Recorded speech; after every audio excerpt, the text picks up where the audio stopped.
Basil, a very similar 19 on paper. Will we see that same kind of team from last week out on the pitch on Sunday?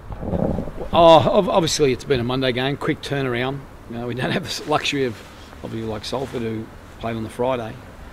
But it's Saturday morning will be our big morning to determine a couple of players. We've got a couple of blokes a bit scratchy from the weekend, but you know, we've got some backup there. You know, we've got a few players that are champed at the bit to have another go in the team. Obviously, people like Jake Emmett and Richie Owen and people like that. So, you know, but we'll see how our injuries are. But it'll be very, very close to the same team.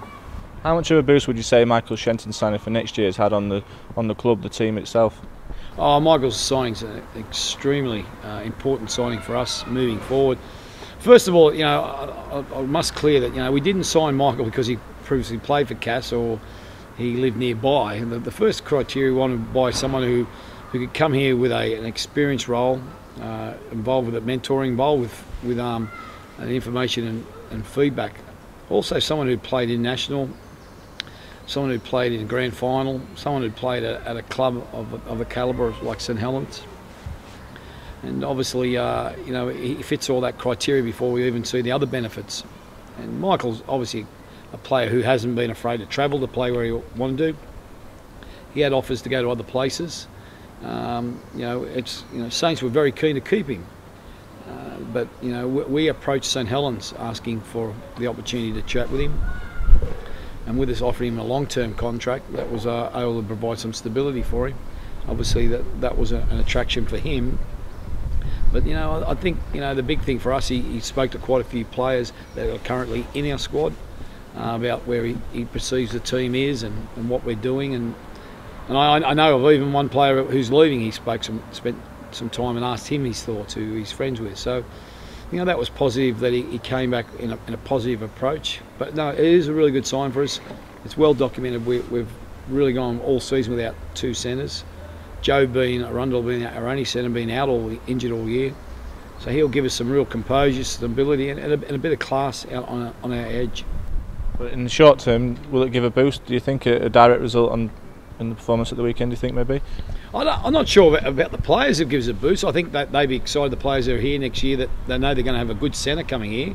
I think it gives the fans a boost. I think they can see what, you know, we're being proactive about an area that's vulnerable in the centres, you know, and obviously, you know, it's pretty well documented. We like to buy two, and we're well on the track to signing that other second person. We're just down to the paperwork now. So, you know, that gives us a whole different look. So short term, the players have got to do the job currently themselves. Long term, it's good to see that that's been fixed up with some quality.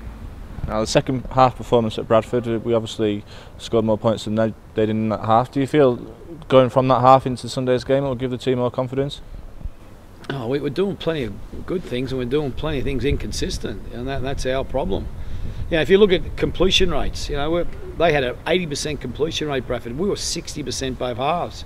First half, we only had a total of 8 sets we completed. In 8 of those, we scored 3 tries.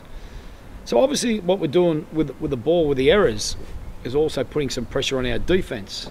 Another interesting stat out of the game, I couldn't believe it, was they missed 44 tackles, 46 tackles. We missed 24. But the problem with our misses, they're very emphasised misses. You know, a person who only has to make a one-on-one tackle decides to head out or turn in, and it costs us a glaring error. And you know, if we need to get our completion rate up, which will give us more time with the ball, more time with away from our defence. So that's pretty important for us at the moment. And in the second half, if you probably look at while we got back in the game against Bradford, for a period after half time we had the ball. The frustrating part was when we got back to I think it was 6 to 8 points. Now we should have went on and won it. We had plenty of time on the clock. I think after we scored our next try, we only completed something like 1 or 2 of our next 5 sets. So, you know, the momentum swings back obviously the other way. So, you know, that's, you know, the unfortunate part, the inconsistency. You know, scoring 30-something points in our last 2 games is enough to win a game. You know, so, you know, we're quietly confident this week. We're back at home. We haven't played here for a long time. It seems like we haven't played here for much at all year, I feel.